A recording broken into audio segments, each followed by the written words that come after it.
Have you ever sat in a crowded coffee shop or maybe a train car and just looked around? You see dozens of people physically sitting shoulder to shoulder, but the silence is deafening. Everyone is looking down. We are texting, scrolling, sending little fragmented video clips, replacing actual laughter with a typed acronym.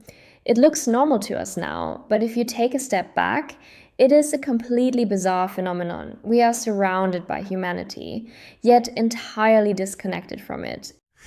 It really is a profound shift. If you look at it from a biological standpoint, what you are seeing in that coffee shop is a room full of people undergoing voluntary sensory deprivation. We are starving our nervous systems of the very inputs they were designed to process. Exactly. And that brings us to the core of what we need to talk about today, because modern civilization has completely re-engineered how we communicate. We've traded eye contact for screens and vocal tones for emojis. But modern neuroscience is starting to ask a deeply uncomfortable question about this trade-off.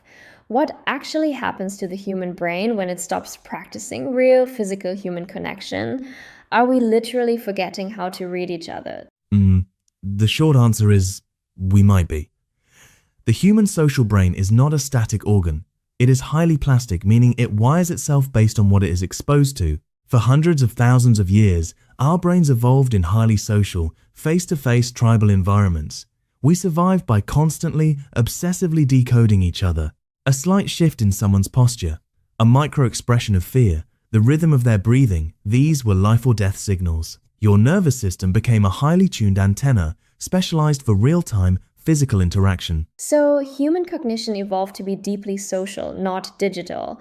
We are essentially walking around with ancient hardware, trying to run a totally alien software. That is a brilliant way to put it. Think of the social brain like a muscle. It requires constant repetition, friction, and exposure to remain sharp. When you drastically reduce face-to-face interaction, the neural pathways responsible for decoding all that rich, subtle human data become understimulated. We are flattening our communication, and in the process, we might be biologically flattening our capacity for empathy itself. That is a terrifying thought. Flattening our capacity for empathy. Let's dig into the mechanics of that, because it's not just a poetic idea, it's physiological. I want to talk about mirror neurons, because when we talk about empathy, we aren't just talking about being a nice person, right? We are talking about a specific neurological mirroring process. Precisely. Empathy is not just a moral stance, it is a biological event. When you watch someone take a sip of bitter coffee and wince, a specific set of neurons in your own brain lights up the exact same neurons that would fire if you were the one tasting the bitterness. These are your mirror neurons. They activate both when we perform an action and when we observe someone else performing it. So we are literally simulating other people's experiences inside our own heads? Yes. It is an internal virtual reality simulation. We understand each other by literally feeling a shadow of what the other person is feeling. But here is the catch. That mirroring system relies heavily on rich sensory input. It needs to see the furrowed brow, hear the crack in the voice, notice the tension in the jaw. And that is exactly what gets stripped away the moment I decide to send a text message instead of making a phone call or meeting up. I mean, I can send a crying laughing emoji, but my phone isn't transmitting my breathing rate, my eye movements, or my facial asymmetry. Not at all. Digital communication is incredibly compressed. It eliminates almost all of the relational data the nervous system craves. You lose the emotional timing, the micro-expressions that flash across a face in a fraction of a second. When you communicate through text, your brain is receiving words, but it is entirely guessing at the emotional state behind them. Which explains why we misunderstand each other so often over text. I can't tell you how many times I've panicked over a simple "okay," with a period at the end, thinking the person was furious with me. It happens to all of us. And it's because the communication is biologically incomplete. We are exchanging data, but we are not fully exchanging emotional states. And over time, if the brain adapts to this reduced emotional complexity, the precision of our social decoding weakens. Empathy actually becomes cognitively harder.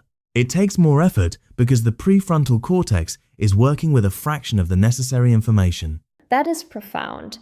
We are exchanging data, but not emotional states. So if we play this out over years or decades, does modern communication physically simplify the social brain? That is the major concern in social neuroscience right now. Neural networks operate on a use it or lose it principle. If you spend 8 hours a day interacting with two-dimensional screens, your brain optimizes for that. It becomes very good at rapid information processing, but potentially much worse at emotional attunement and non-verbal interpretation. Let's look at how this plays out on a macro scale, because I think we see the symptoms of this every time we open a social media app. The internet can be an incredibly hostile place. People say things to each other online that they would never ever say to someone sitting across the table from them. Is that a result of this digital flattening? Absolutely.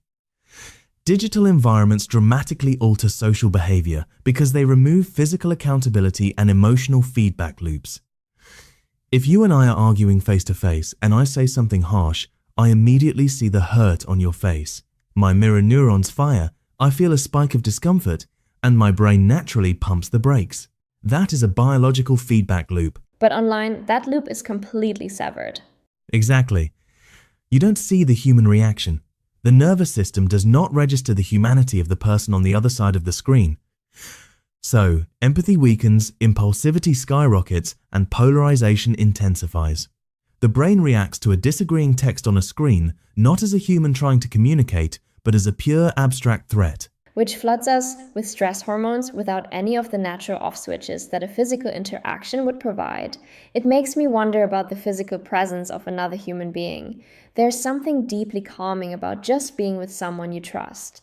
It's not even about what you are saying to each other. You are touching on one of the most beautiful aspects of human biology, autonomic co-regulation. Face-to-face interaction doesn't just transmit information, it physically regulates our physiology. When you are in the presence of someone safe and you make eye contact, your breathing patterns naturally begin to synchronize. Wait, really? Our breathing actually syncs up? Yes. And your heart rate variability aligns. Healthy physical interaction triggers the release of oxytocin, which calms the amygdala, the fear center of the brain, and boosts parasympathetic activity, which is your rest and digest state. We evolved as co-regulating organisms. We literally use each other's nervous systems to calm ourselves down. So empathy isn't just an emotional connection, it is a shared biological state. It's autonomic regulation. Beautifully stated. And this is exactly what digital communication lacks. A text message cannot regulate your nervous system. A Zoom call, with its slight audio delays and flattened eye contact, struggles to trigger that deep parasympathetic safety. We are connected to more people than ever before in human history, yet we are biologically isolated, missing the very stabilizers our bodies expect. That breaks my heart a little bit, especially when I think about the next generation. I see toddlers swiping on tablets before they can even speak in full sentences. If the social brain requires friction and face-to-face practice to develop, what happens to a child whose primary window to the world is a pane of glass? The developmental implications are staggering.